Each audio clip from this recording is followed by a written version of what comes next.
Leslie Cornwell, certified nurse midwife with Midwifery business consultation. I have Lynn Wolf Ostrum, a certified nurse midwife that has been practicing for a couple of years now, but I think she has a pretty cool, I stalked her a little bit before our recording started, a pretty cool backdrop resume for before becoming a midwife. So thank you for joining me today, Lynn. You're welcome. Thank you for having me. Yeah. So tell me about your midwifery journey, not just with starting school, but just like the pathway and just why it was important to you and how you are where you are today. So it really started about almost 16 years ago when I was pregnant with my first child. And I remember when I first got pregnant thinking, okay, I got this kid in, how am I going to get it out? I was terrified, 23 years old, just like 24 years old, however old I was, just absolutely terrified. And I remember making a comment to a friend about it. And she said, oh no, it's totally fine. You just go get your epidural and you won't feel a thing. And then I remember thinking like, okay, but that doesn't quite seem right. And then I stumbled upon Hensi Goer's book, The Thinking Woman's Guide to Birth. And that book literally changed my life. I ended up seeking out a doula and doing like the Bradley method classes and switching from this group of like 10 OBGYNs to this midwifery practice. And this was in San Diego. So they have a really cool like birth center within UCSD that's separate from labor and delivery. So for people who really want to have a midwife, like sort of home-like birth, but still with like the safety net of being in the hospital. And so that's where I ended up going and having my first child and having a really like fast, uncomplicated birth and feeling super empowered by that. And that just sort of like sparked this little bit of obsession, like this, like, wow, like this is amazing. Like my life changed. I went from being so fearful of this process to realizing what an amazing life-changing experience it really is. And I started kind of like stalking local midwives, and I did a doula training and started like asking everybody I knew if I could come and be at their birth, and did a lot of that. And then I kind of reached this point where I was like, do I want to do a CPM route or a CNM route? And at the time I went through a divorce and I was thinking, well, I should probably go the CNM route because that will provide me more stability and security financially. And so I ended up going back to school for nursing. I had a Spanish degree, so I had to like start from scratch. In the meantime, I had another baby. I had that one at home. Went back to school, did like an accelerated Bachelor of Science in nursing that took 11 months and was really intense, but really amazing. I learned so much. And the whole reason I went to nursing school was to be a midwife. So immediately got a job doing labor and delivery. And I did that for several years. And then about 3 years in, I went back to school for midwifery at Frontier, and had another baby at home. And so also a really good experience. And so that's kind of where the journey, and then somewhere along the way, I did a lot of other things to kind of supplement my income. I taught yoga. I even did a little bit of a stint working for Ricky Lake and Abby Epstein, promoting Business Being Born, More Business of Being Born. So fun little tidbit, if you see their 4-part More Business of Born series, my name is in the credits. Very cool. So that was kind of fun. Yeah. And now here I am. I work at a federally qualified health center, and I attend birth in the hospital. And it's my first midwife job, and I'm almost 2 years in. So. Yeah. So I guess you've been to so many amazing places and seen so many settings. You personally delivered at home. You've been on one side of the country to the other.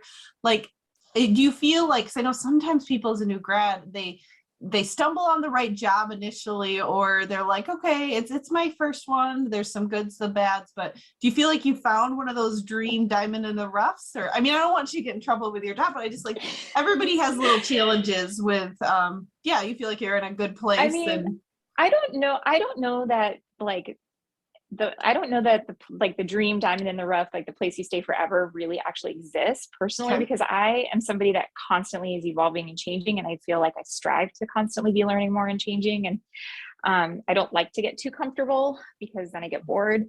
And so I think where I am right now has been a really, really good experience. I've learned a ton. I've taken care of a lot of high-risk patients. And one thing I really, really love is that I have a lot of Spanish-speaking patients, and because my first degree is in Spanish, and being able to use that, and that's a population that's really close to my heart. Yeah.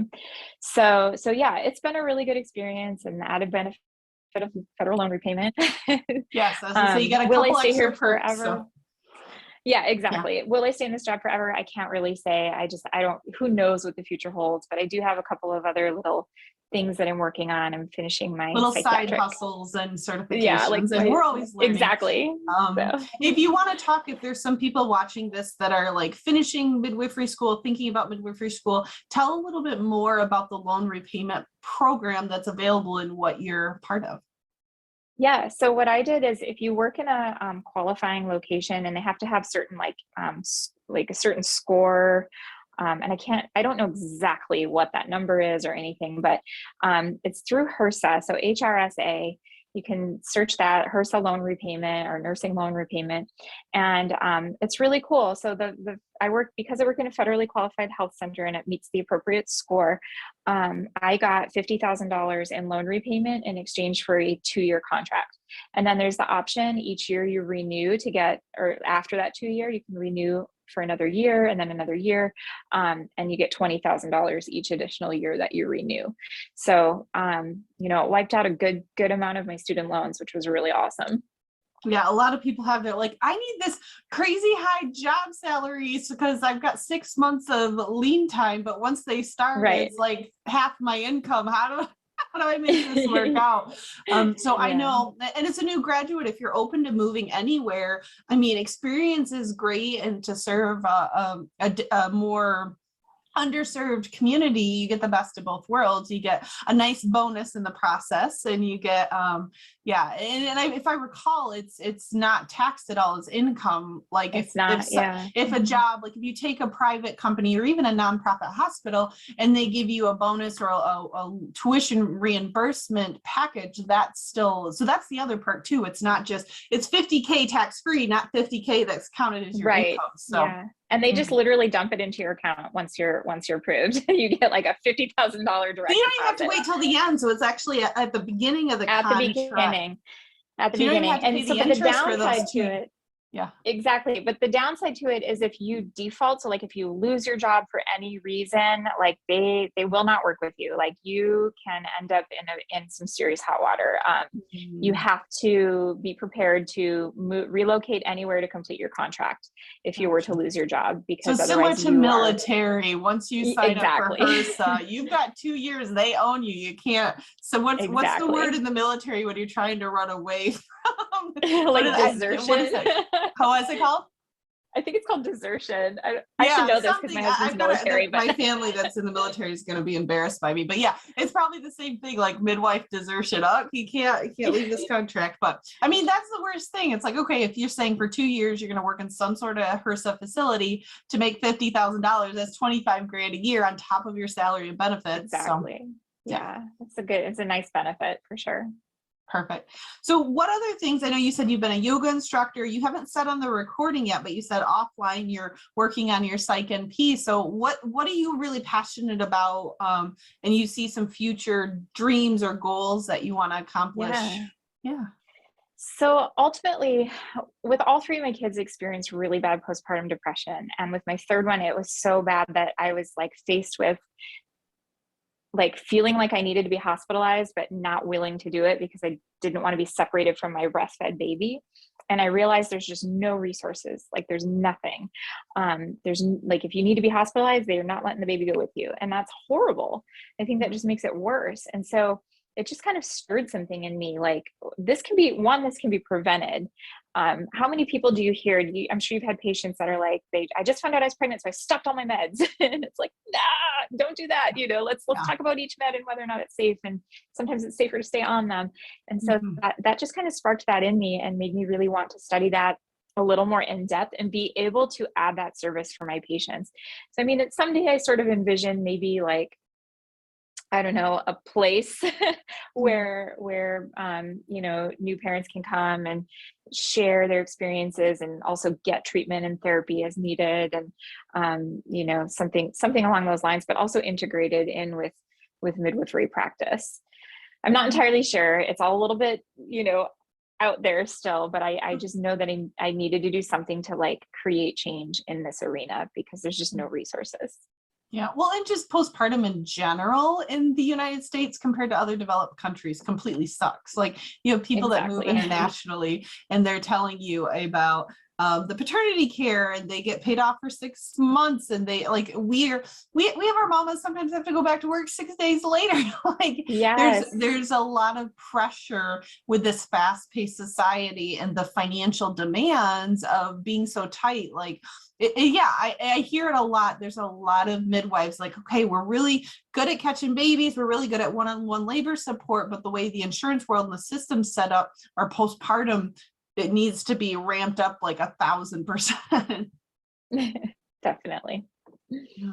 So yeah, with having the 3 kiddos, and are you working full time at this position here?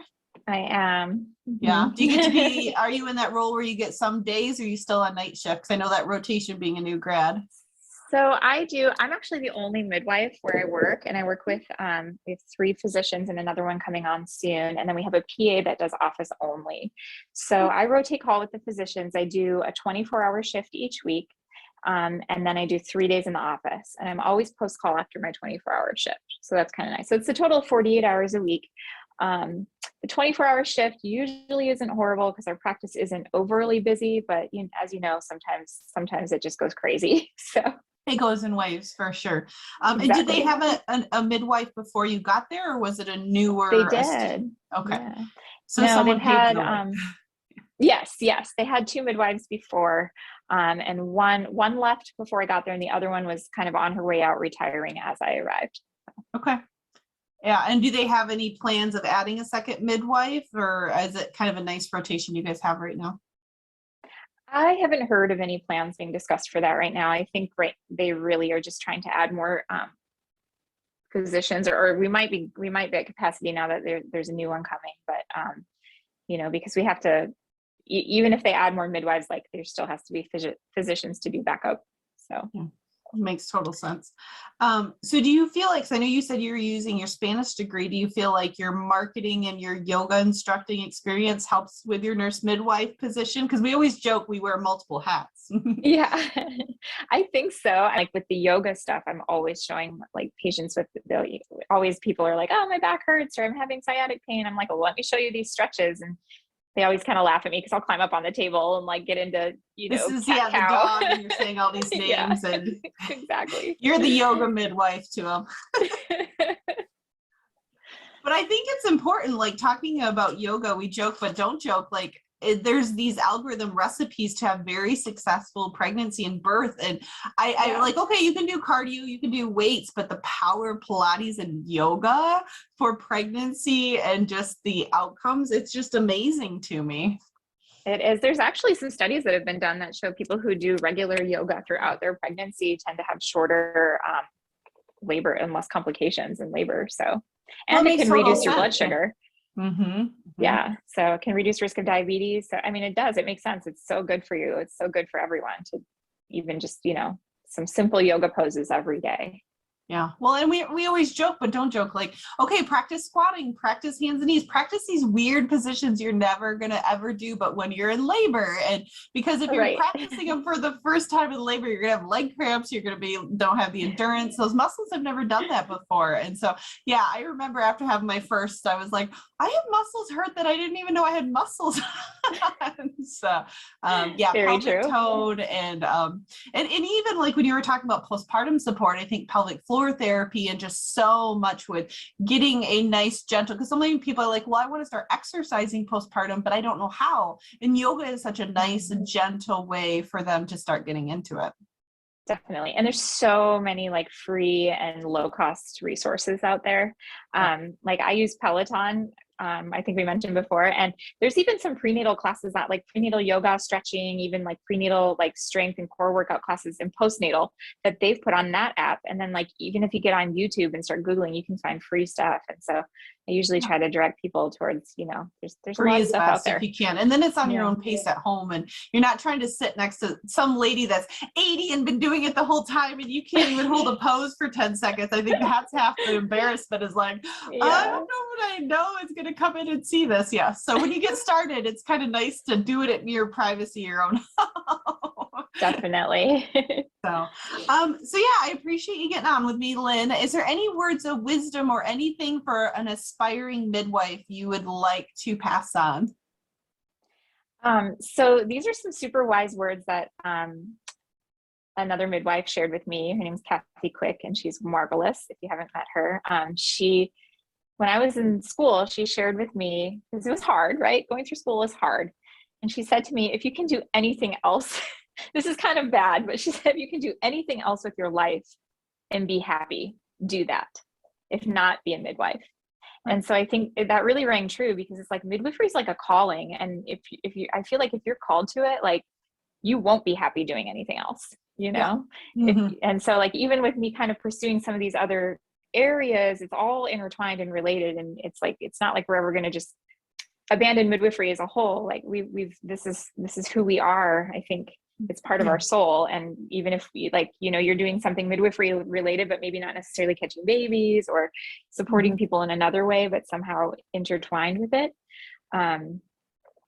So yeah, basically that was my word, sharing her words of wisdom. Yeah. If you're not 100,000%, 110% committed, like, oh my gosh, you live and breathe like in your innate core. And I think sometimes, because there's so many different educational pathways for midwifery and types of midwives and sometimes tension, like we just need to go to the basics. Like we all have the innate core of why we became midwives. We want to support families. We want to empower. We want advocacy. We all want the same things. Otherwise we would have picked obstetricians. We would have picked something else. Like, there's a reason we all became midwives and picked this really hard profession. You have to have the drive and love. And so I think sometimes getting to the basics of like, in this society we have now where there's so much division, like what are our common grounds? Why? Yes, you have this experience, this culture, this belief, and this viewpoint, but why are we all doing this? We're all going to have a very similar answer. And people ask things all the time, like, are you pro or against epidural? And I'm like, well, yes, you know, because each situation is different. Exactly. And it doesn't, and personally, I don't care if you come to me and I just want my repeat C-section. Like I'm here to be your midwife. And that doesn't necessarily mean we have to have like this beautiful candlelit birth in the woods. Like this just means I want you to have a positive experience, whatever that looks like for you.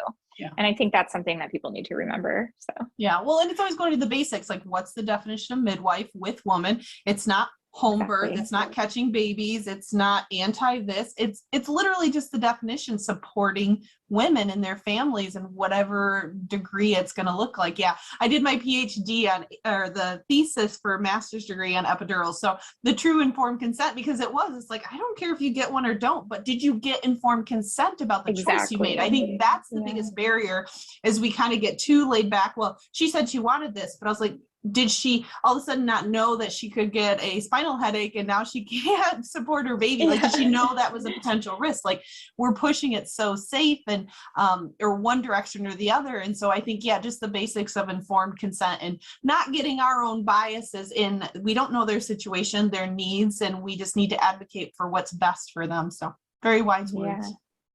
And then just one other last thing too is midwifery is like, we're with women across the lifespan too. So some of the things I didn't even know I would love about my job, I absolutely love. I love teaching people about their bodies. I love teaching people about sexually transmitted infections and like how they're treated, and you know what cervical cancer is and what that means and how you prevent it and how you, all these things, even like hormone therapy throughout menopause.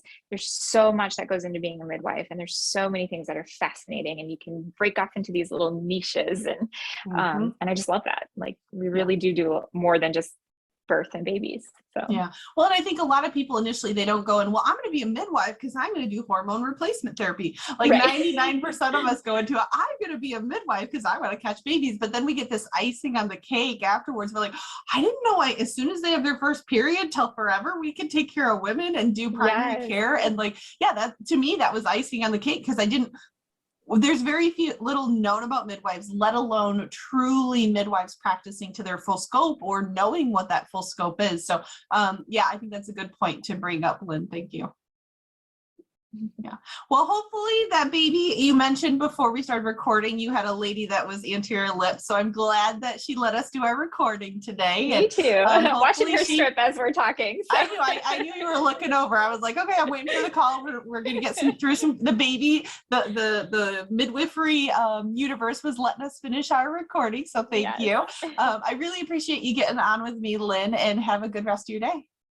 Thank you. Thank you for having me.